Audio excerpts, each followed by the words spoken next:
immense joie on reçoit avec nous Madame Imane Nasfi et sa fille Nour Nasfi. Directrice dans la Banque centrale tunisienne, Madame Sonia Nasfi est CEO et fondatrice de DevSquare, et également une figure aimante de l'entrepreneuriat tunisien. En parallèle de ses engagements professionnels,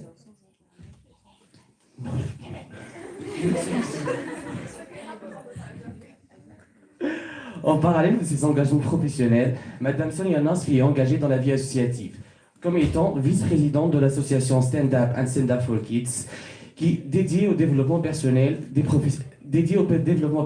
jeunes et des femmes dans le local tunisien. Elle est également membre actif de l'association Positiver, qui soutient et encourage des initiatives locaux dans nos régions. Comme vous avez pu comprendre, dans notre première initiative, effort d'expérience en pleine ressources que nous allons prendre le temps d'apprécier au cours de ce séminaire. En attendant, je vous présente brièvement notre deuxième invité, dont le parcours n'a rien à envier à un bon nombre de succès. Telle mère, telle fille, Nour Imane Nasfi baigne dans le paysage entrepreneurial tunisien. Elle est la cofondatrice de DevSquare, propriétaire d'une entreprise for living products. De plus, elle est la formatrice chez l'Ecole Professional Academy auprès des jeunes entrepreneuriales en herbe. Donc, mesdames et messieurs, sans plus tarder, je vous invite à accueillir chaleureusement nos deux invités et bonne session.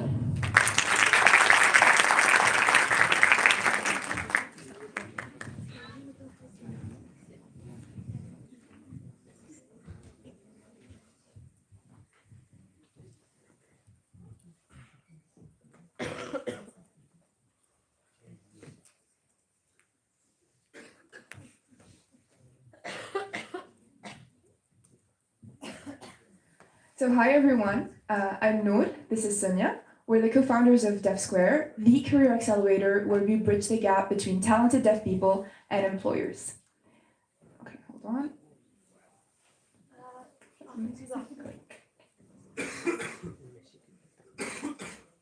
Thank you.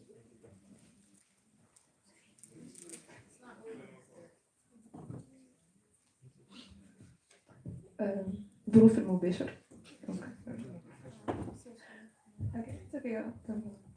So I want you to meet Yusr and Heikel. Yusr is a deaf person. She has a basic education and she's interested in specific trainings, especially in IT. She also can't find jobs in leading industries. Heikel is the CEO of an IT company. He's looking for, thank you so much. There you go. So he's the CEO of an IT company and he's looking for hardworking talent and also looking to hire people with disabilities. There you go. So both of them face individual challenges. For deaf people like Yusuf, there are learning barriers due to a lack of sign language interpretation, as well as limited access to job opportunities due to stigma, discrimination, and as well as communication barriers. Now, for employers like Heikel, the recruitment processes are non-adapted to the hearing impaired, and the workspace is just non-inclusive. So our solution at DevSquare is very simple. For deaf people like Yusuf, we're creating a learning hub as well as a career mentoring center. For employers like Heikel, we're doing a job matching service as well as an inclusion and communication training.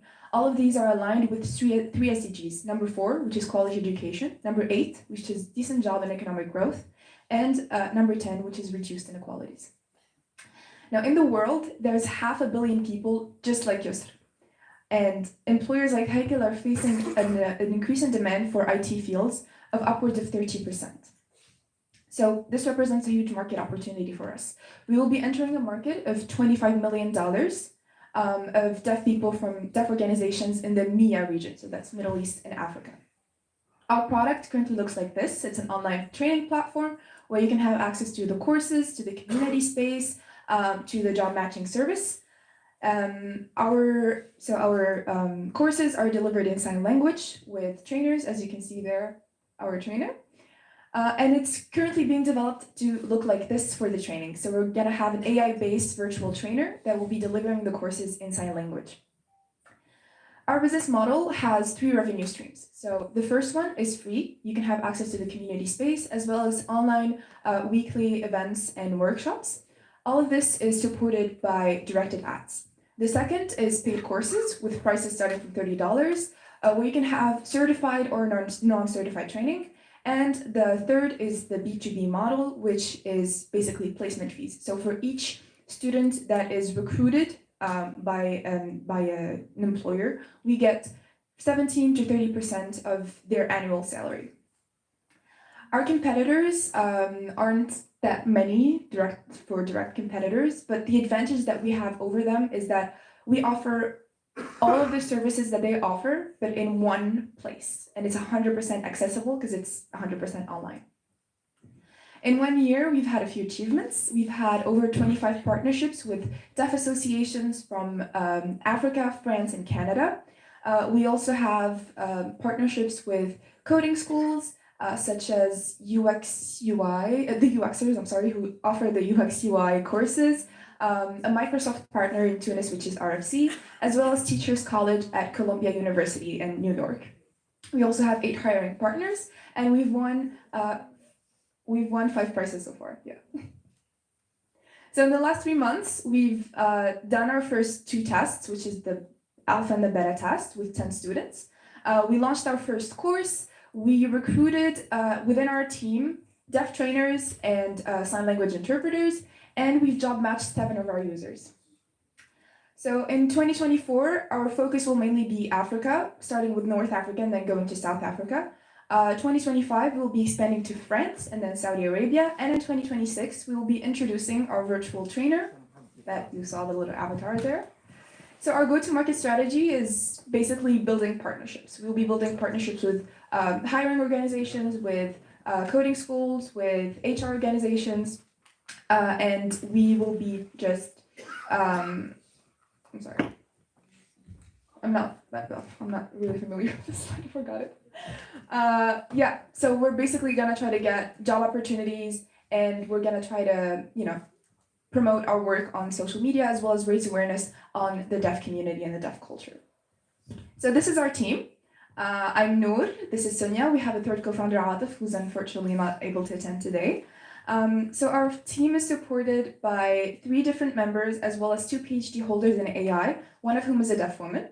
And we also have a team of trainers. So we really put an emphasis on having a team that is diverse with hearing, hard of hearing, and non-hearing people.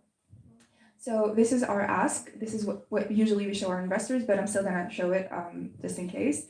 So basically we have an ask of $300,000. We're looking for $200,000 to develop the AI part. So that's the virtual trainer. And then we have the remaining 100 to do the business development, go to partners, meet with them, and we're looking to hire a tech lead. If anyone's interested, just call us.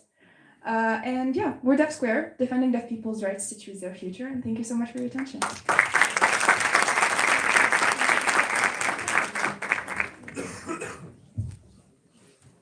So are there any questions, or are we going to move on?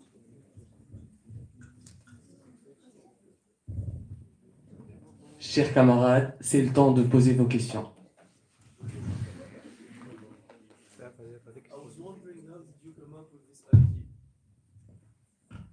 Okay, how did we come up with this idea? So basically, after I graduated high school, I got sign language as a major to go study in college. In the meantime, Sonia was looking for an idea or like a special ingredient to add to her online training platform.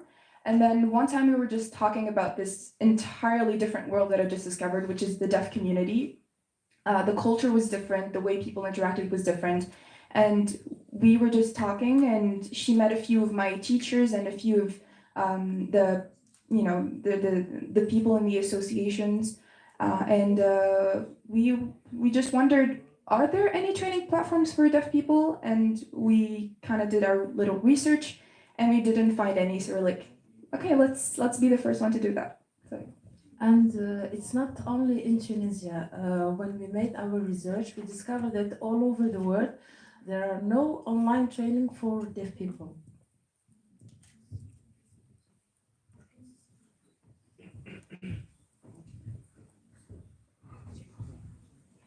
So first of all, good morning and thank you for your insightful presentation. Actually, apart from Deaf Square and apart from the content, the form of the presentation itself could be a very important example for students who have their startups and they intend to have an elevator pitch. So the presentation itself can be a good example for these students.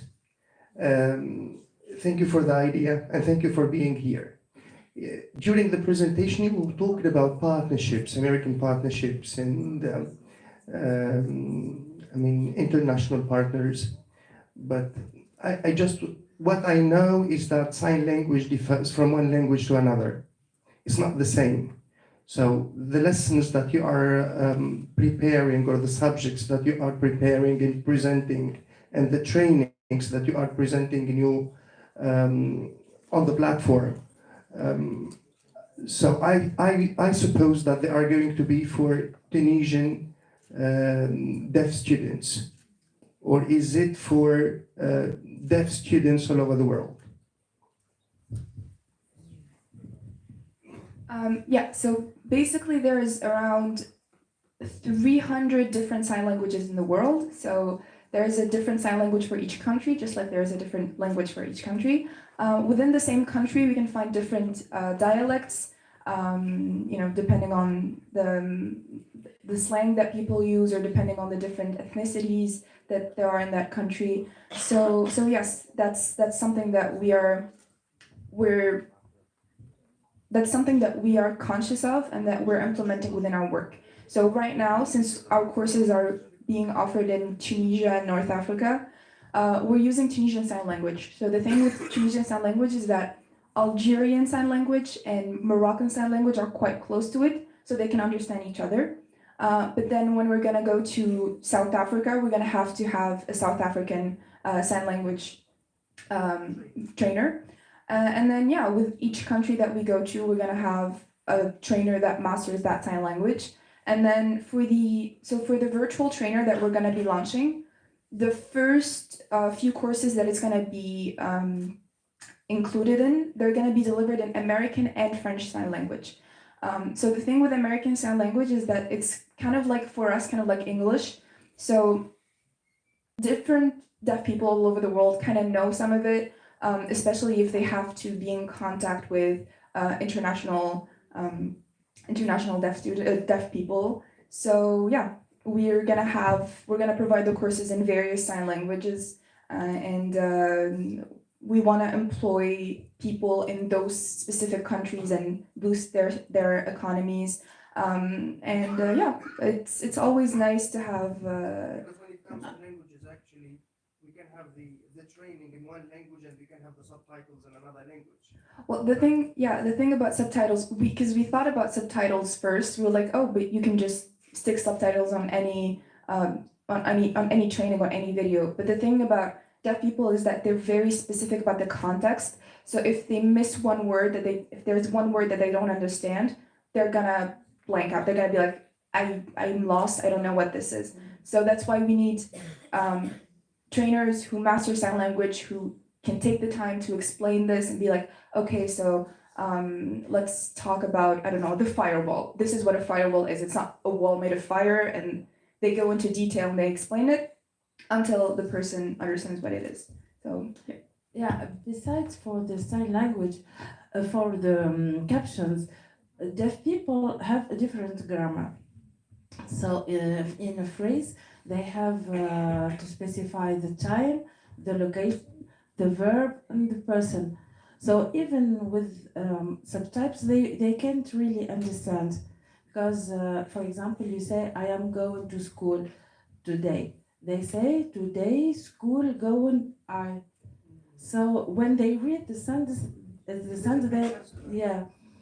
not, and there is also, I want to mention something, that we will offer sign language courses, American Sign Language and French Sign Language, for free on our platform for people from all over the world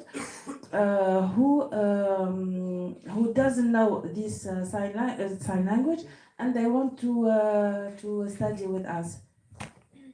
You know, like if you want to become an engineer in Germany, you have to study German. Deutsch. Okay, thank you again for your presentation. It was wonderful and really interesting. But I'm just a little bit curious. I want to see the platform, if you can show us how it works really. I need to see this because all these are theories, but I don't really visualize the whole thing. If you could do that. No, it's not possible. No, now we have a group of interns. They are working on it. It's local on their laptops, and they did the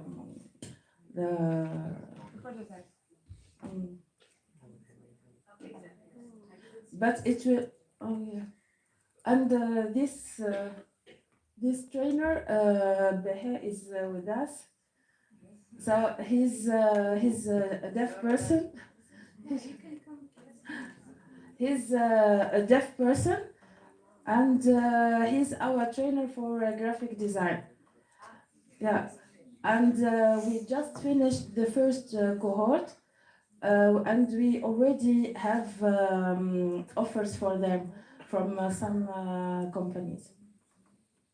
And we will begin next week the second cohort for graphic designers. If you want to ask him, I don't really understand. I'm having training for the sign language, but I wanted to show you that we can discuss with a deaf person, even if we don't know sign language. There is always a way. So yeah, the first time I met Beher, I was really afraid. I said, how I will explain to him all I have in my mind. And then I found that it is very easy. In the beginning, we try signs with hands, and then we can write something. If I don't understand, he write, and but he always understands me better than I do. He's very intelligent, very creative. He lip read, and so if you want to ask him something.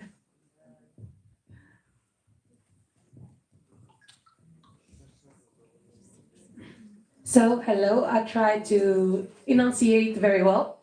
I have one question is that most of us here have yet to meet a deaf person. So this is a fact. So what can you do, or what can we do, for example, for the Tunisian mentality to have that inclusivity? Because when you don't naturally encounter it, you're not likely to be inclusive to it.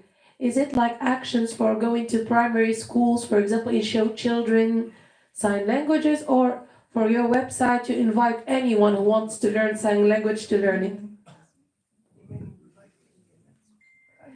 He can't speak, so yeah.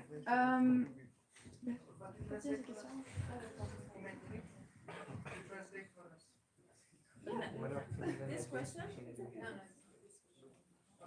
You wanted to answer this question?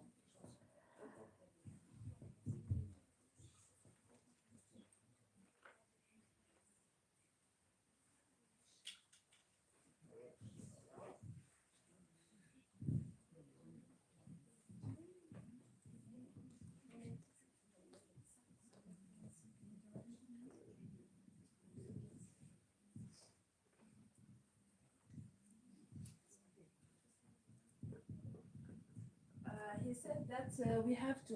He said that we have to explain to people that it is not very hard to communicate with deaf people, especially children, and this comes to our raising awareness campaign. Yeah. We are preparing a campaign on social media to raise awareness about deaf people issues, etc. And we are also preparing some events In Ramadan, we will prepare an event. We are doing excursion. No, not excursion. In the Medina, something. Yeah, a trip in the Medina. A tour, yeah, a tour in the Medina with both deaf and the blind people, because we are also a friend with blind people. Can we organize something like that here? Yes. We invited the Timyun Insat Association to help us with blind people. Each student will take care of one blind person during the tour. And for deaf people, we will have interpreter. We have in our team, we have interpreters. Great. Can I rely on you to organize? We can volunteer. We can organize that and volunteer with our students. Des volontaires. We can be a Yeah. part Oui, of c'est it. sûr qu'on en a beaucoup. Oui, des That hommes. would be nice. Yes, love that. Sorry. Raise your hands. Oui, thank you. Oh, thank you.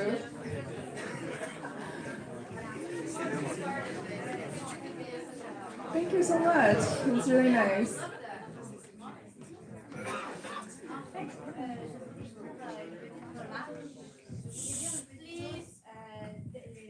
Dernièrement, j'ai regardé une émission sur les pays scandinaves. Et dans les pays scandinaves, on apprend le langage des signes à tous les enfants parce que c'est un langage très facile. Et on a découvert que grâce à ça, ils développaient une partie du cerveau qui n'était pas très active. Et du coup, ça promet qu'ils vont être plus intelligents que les autres. Donc, j'avais vu ça il n'y a pas longtemps et donc c'est une très très belle initiative. Merci. Pour les enfants. Déjà, c'est pour ça que la plupart des personnes sourdes sont très créatives et très intelligentes. Très créatives.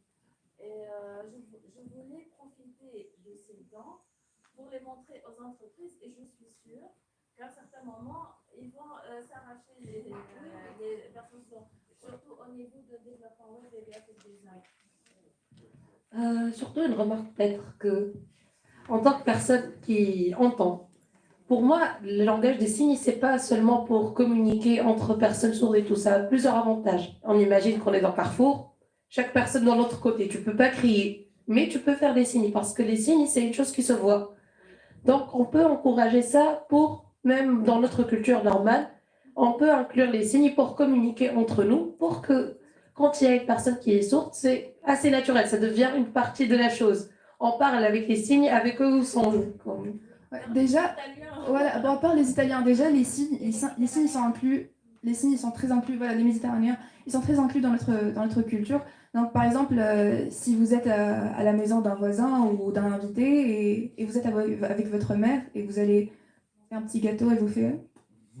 Ça, c'est des signes, voilà. Et les signes sont utilisés dans plusieurs domaines. Dans l'armée, on utilise des signes.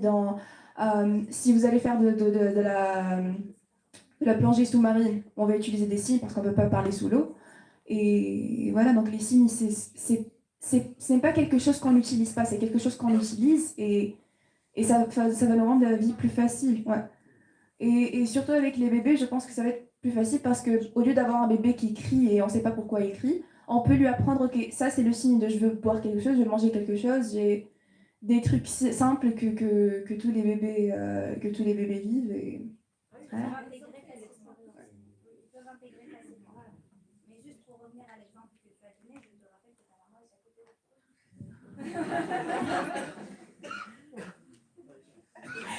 toi. Oui, je sais, mais juste c'est comme moi avec nos étudiants. Et comment ça a été l'expérience?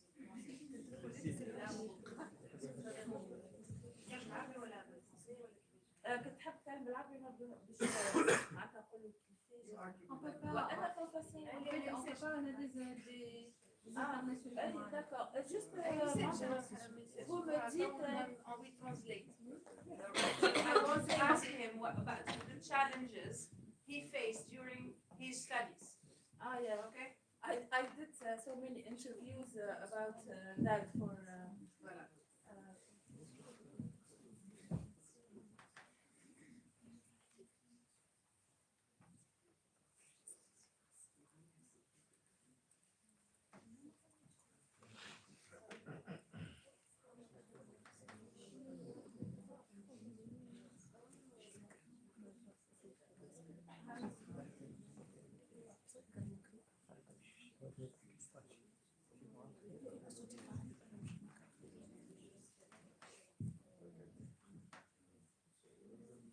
Alright, so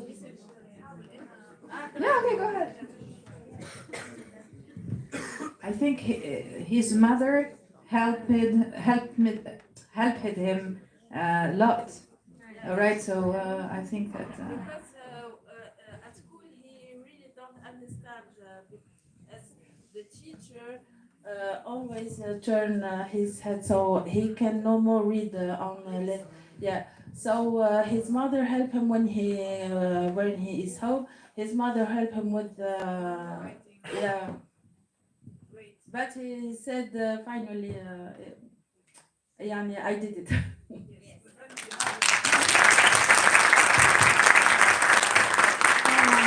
Actually, Yeah, contact. yeah, yeah. Actually, I have noticed something that while he was explaining to Miss Sonia, the movement of his lips, the articulation actually with his lips was really obvious. I could understand and get the message clearly, Manta. So yeah, thank you for passing by, really. Welcome.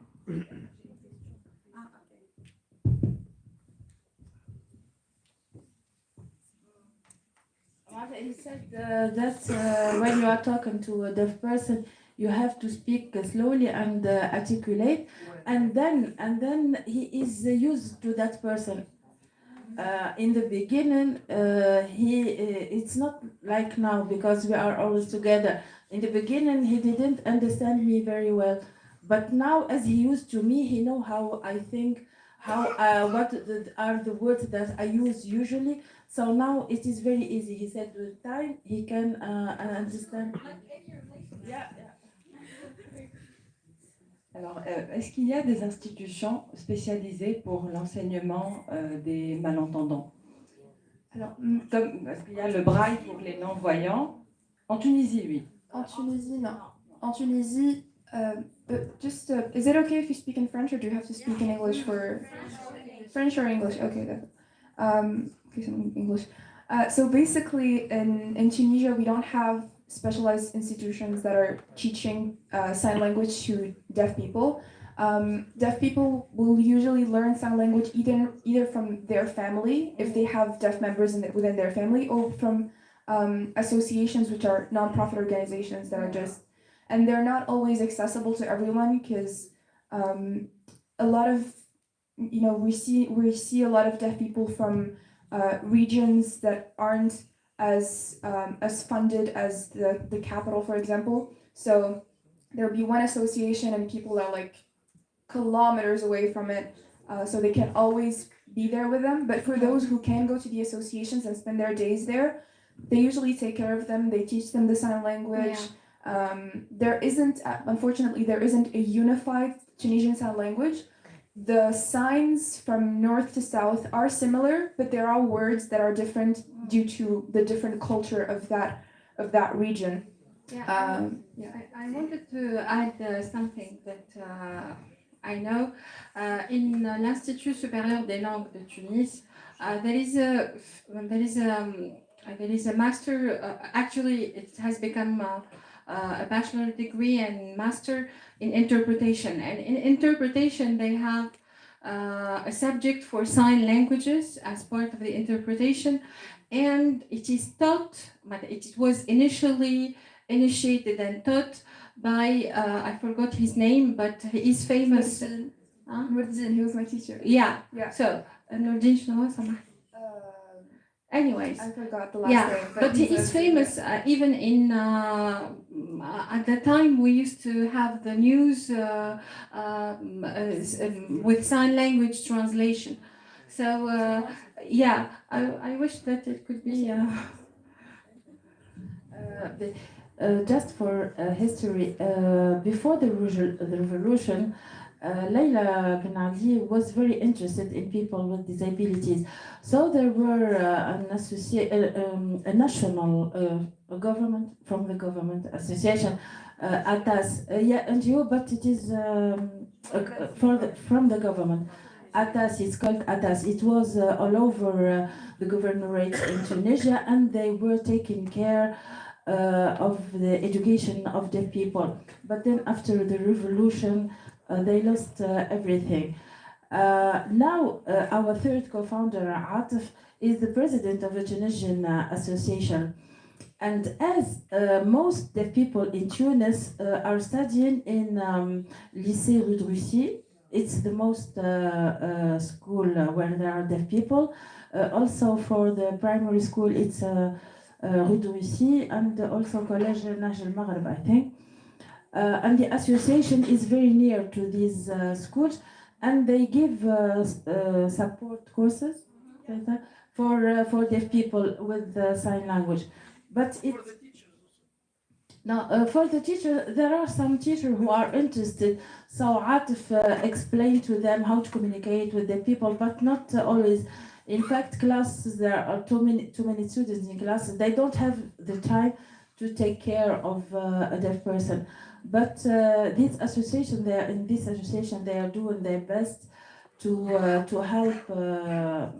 Otherwise, it's the parents or.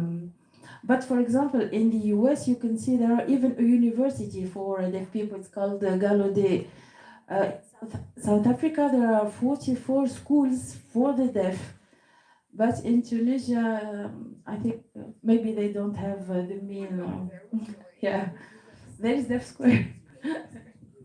There is Deaf Square, which is a. The first step by the West. Thank you for that. I just would like that these associations, like the association that Atif is the president of this association, are facing a lot of challenges. I remember like 1 month ago I was there and I saw it's a very bad situation. I mean, financially they need a lot of support. I saw people who are coming from Beja and from Benzart, and they are deaf people, and they just come to the association to have some calendars and send them and sell them to support their families. The association itself is facing a lot of challenges. I saw the building, which is very old, so and they are about to close actually. And it is among the very few probably supports that deaf mutes are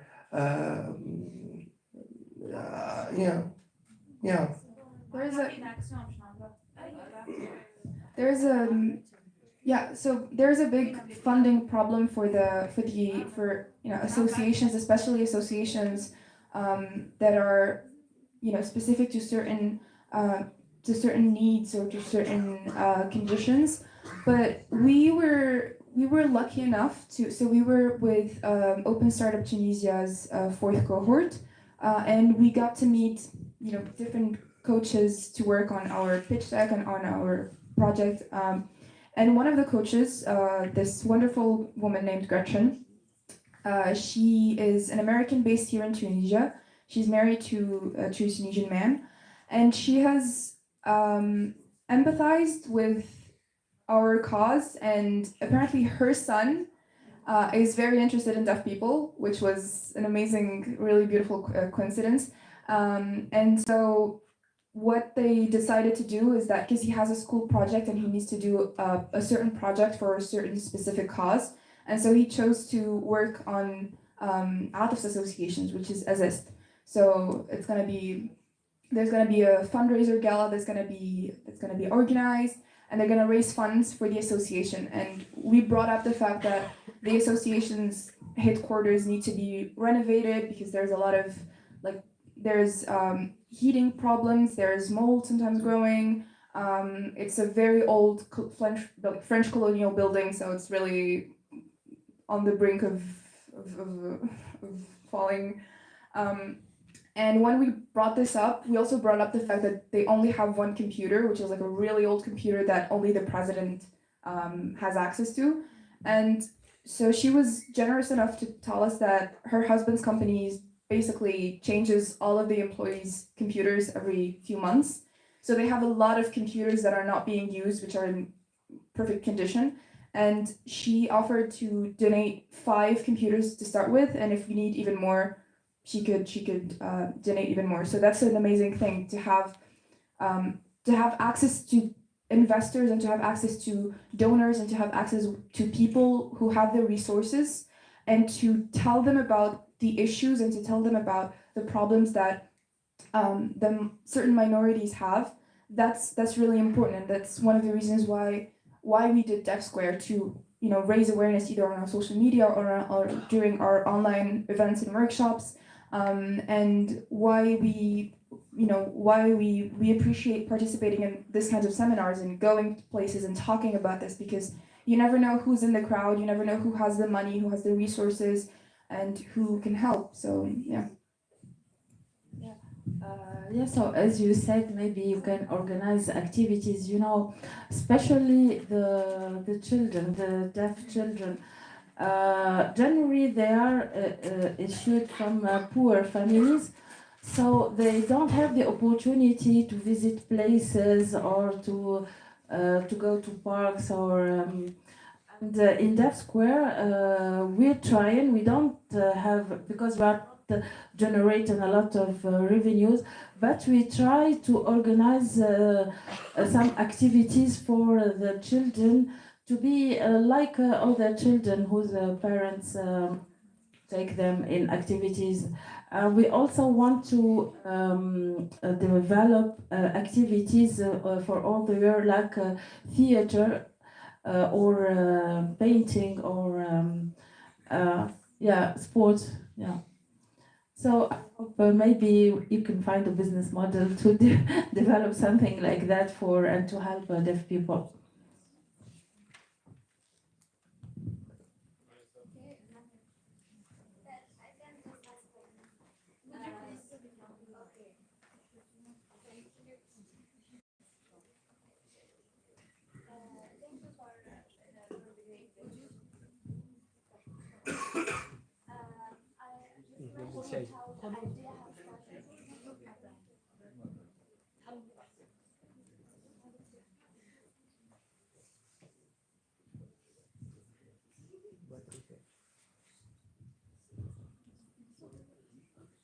Thank you for the great pitch.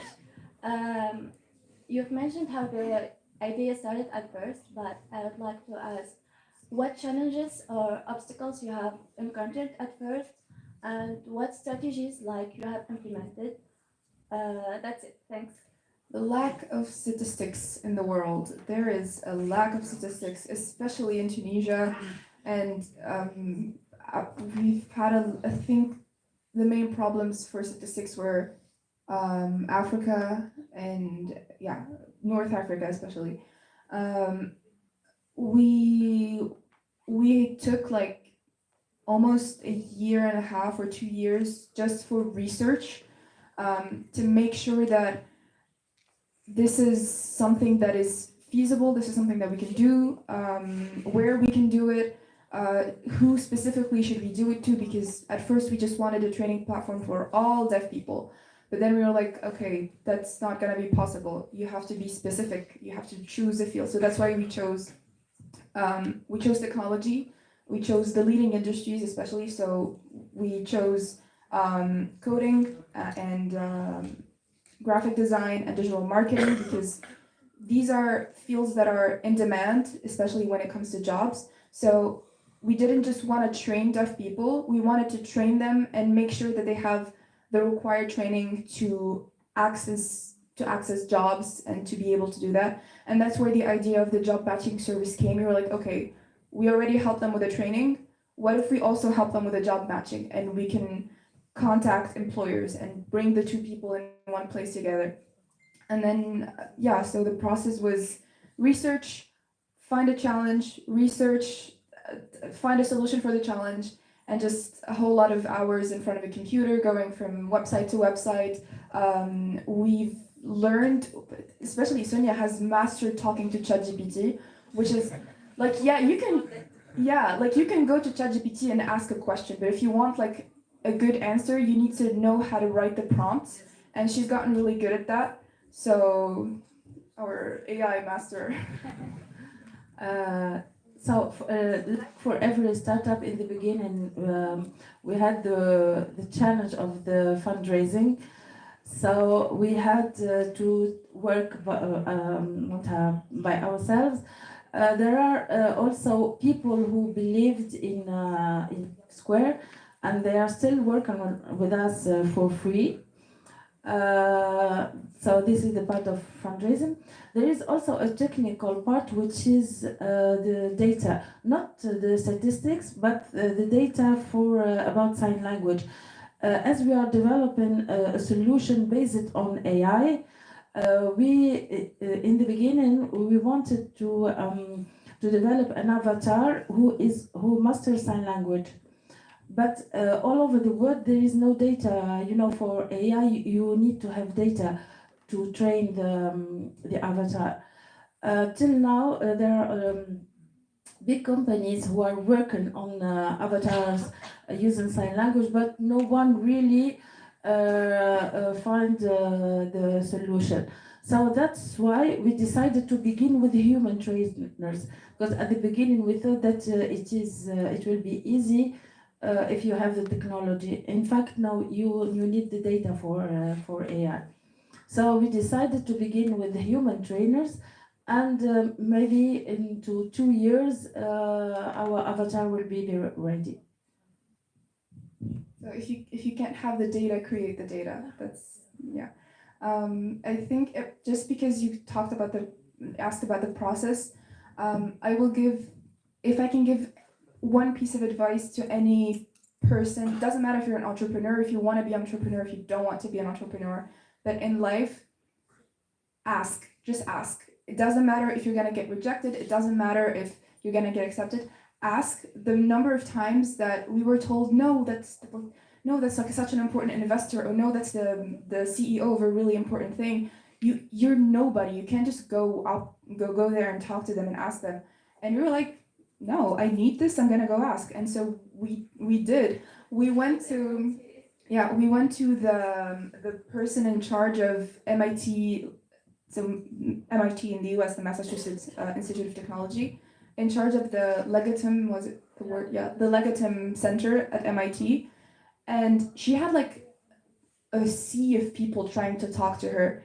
And our coach was like, no, you can't go talk to her. Like, she's American, she's, you know, like, and we just went and we're like, hi, we're Deaf Square, did our 1-minute pitch, and she just looked at us and she was like, I can't believe that we didn't think of this, like, wow, this is an amazing idea. And she was like, yeah, we must have a partnership. So don't be afraid, and if you do get rejected, so what? Go to the next thing. But yeah, ask. Even with Colombia, we just ask. We're like, hey, can we contact them? And then we have, yeah. So just ask. It's like Esprit Business School. It's Columbia Business School. Yeah, Esprit School of Business.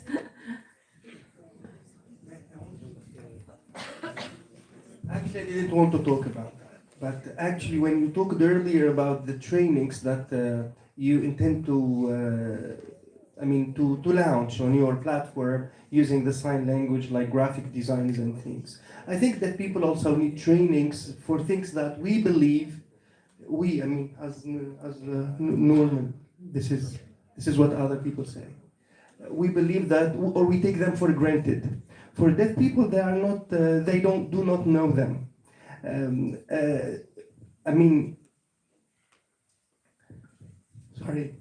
A deaf mother, for example, what I noticed is many deaf mothers, new deaf mothers, they do not know what does it mean a mother, and how to behave to be a mother.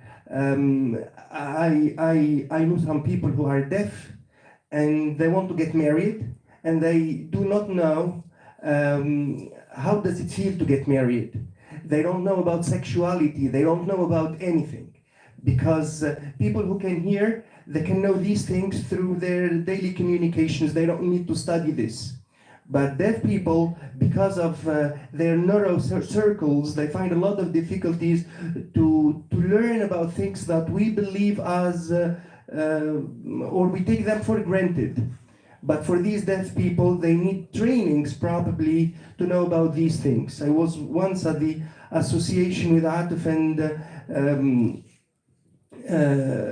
and I saw some of the initiatives that, well, I asked myself some questions, but normally everyone knows this. But then I discovered that no, not everyone knows this. Some people, they do not know this because no one told them about this, because their narrow circles do not know about this. So not just these technical trainings that you are talking about, probably we need people who master sign language to transfer these skills. They are life skills actually, to transfer them to people with hearing difficulties or for deaf mutes.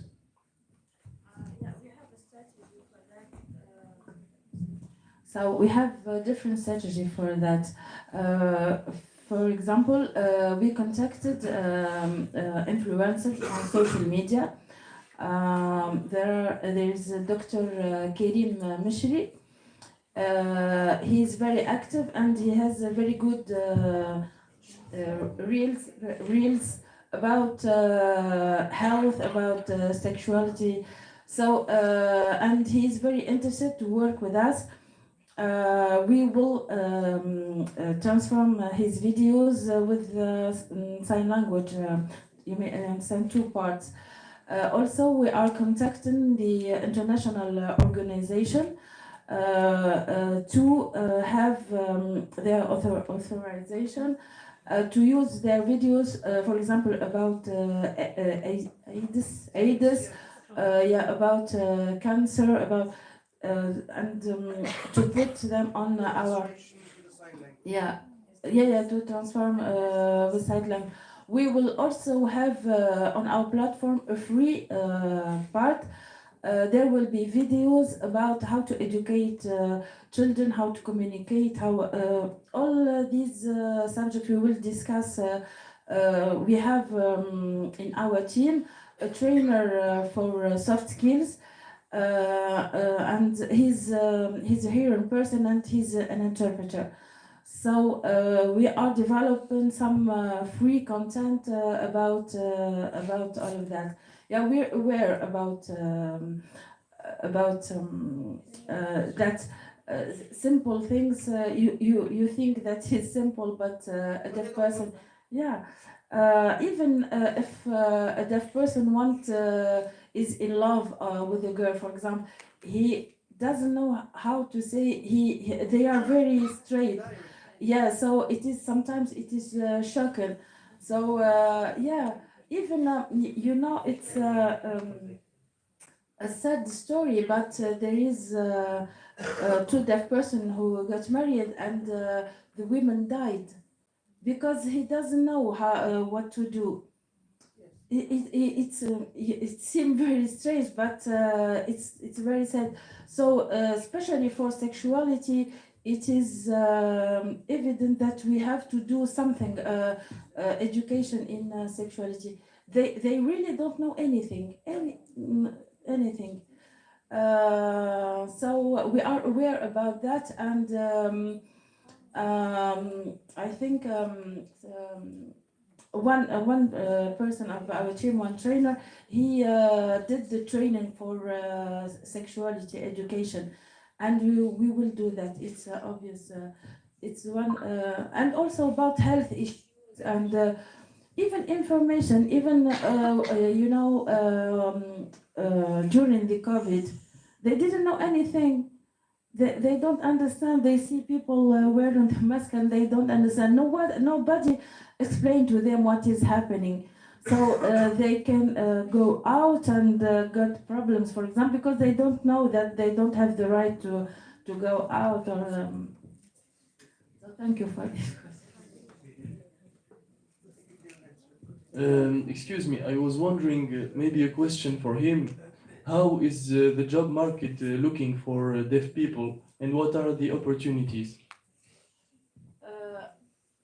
Yes. For him? Yeah, because he's deaf, so maybe a question for him. Okay.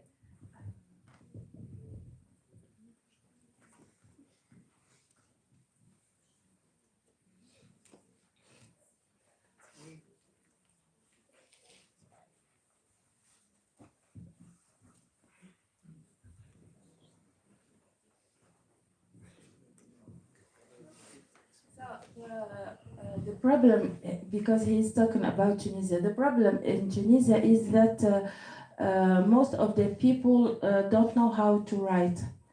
And when they go to apply for a job opportunity, generally they are not accepted, besides the problem of stigma, discrimination, and communication barriers. So yeah, so that's the problems coming from deaf people's side. As well as that, companies don't really have recruitment processes that are adapted to the hearing impaired. So when they're asking, when they're going through an interview, it's not always a place where you can have an interpreter, or they just some deaf people don't like to say that they're deaf, or if they're hard of hearing, they wouldn't say that they're deaf or hard of hearing. So the recruiter doesn't know how to communicate with a deaf person, and the deaf person doesn't have the skills and the tools and the things needed to know how to go through a job interview.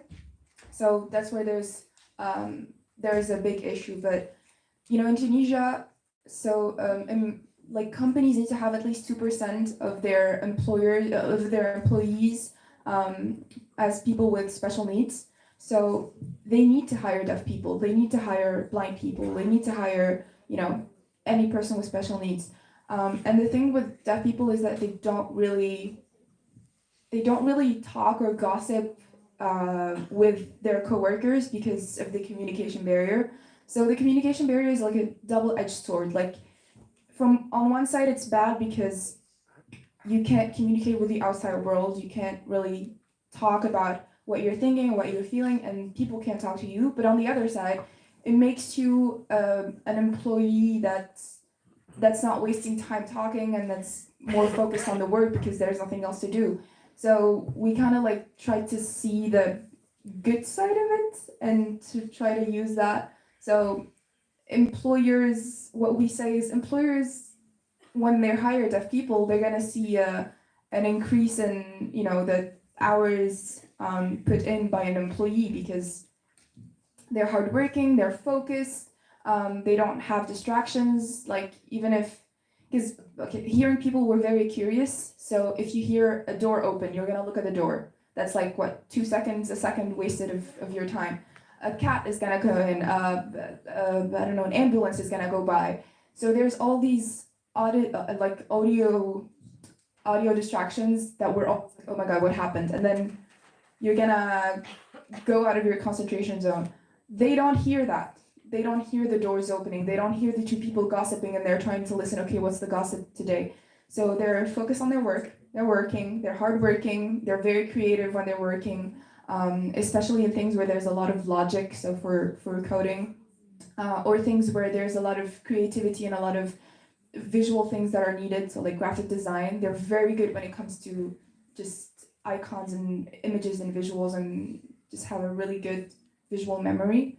So yeah, that's the good and the bad of this job market, let's say. Thank you very much. La dernière question. We have to actually. Les deux dernières questions. Hi. So first, I wanted to thank you for this great presentation. It was really inspiring, and I appreciate that you were well educated about the subject. I had no idea there was several sign languages. You said more than 300. Wow, insane. So I have two questions actually. The first one, have you thought of adding like an online course for people like me who have no idea about sign languages, so we can learn and you can practice it in our daily basis? And my second question is, could you please come back to the partners slide? Okay, so while I look for this one? Yes, this one.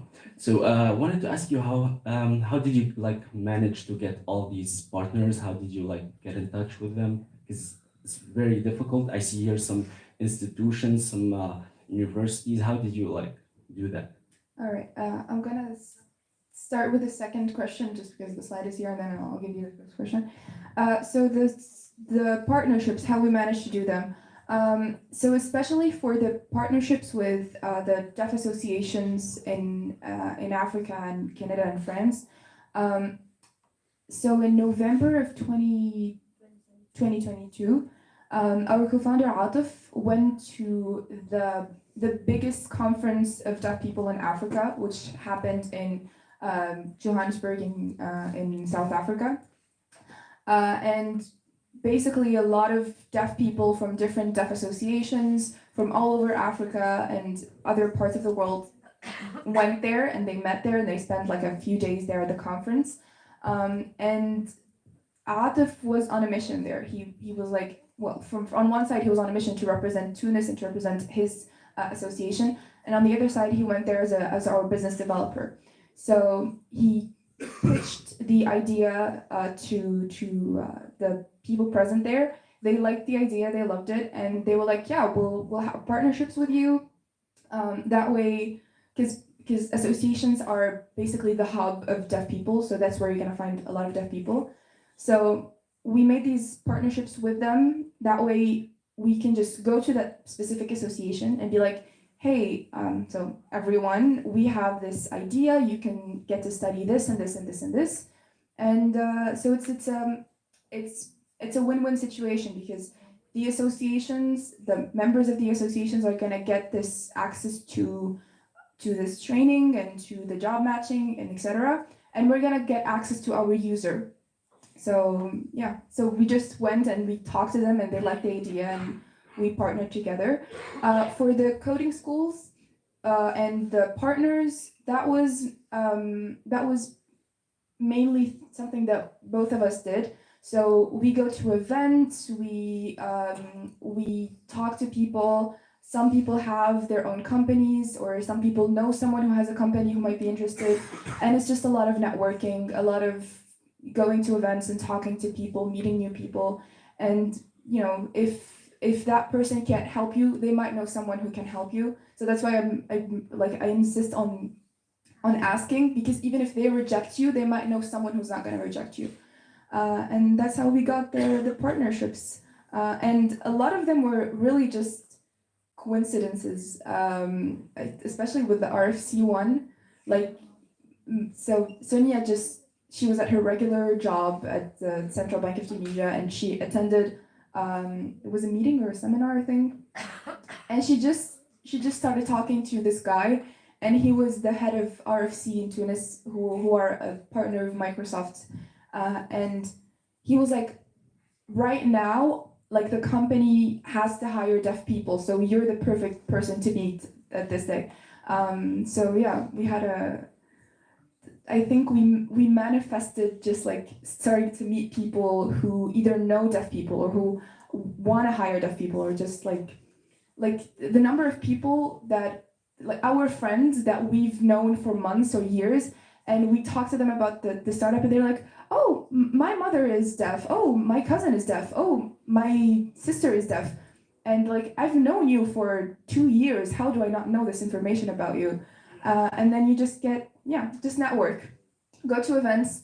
I know some people might be like, oh, but I'm an introvert, I don't like really going. I'm an introvert. I go to events. I stick to her because she's an extrovert, but sometimes she leaves me alone, like she's an extrovert, so she goes talks to people, and I'm just like sitting there. I would say sit there, look at people.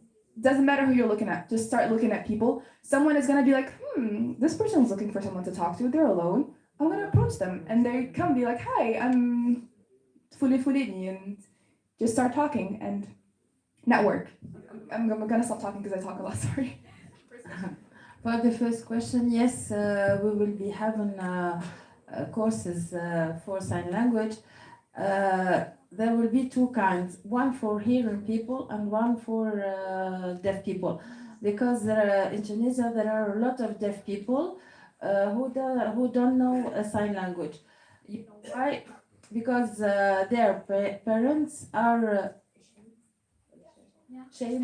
ashamed. So their parents are ashamed if their kids use sign language in front of people. So they forbidden them to learn sign language.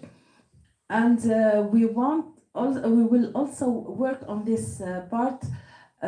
We will be organizing an event in May for the parents of deaf children.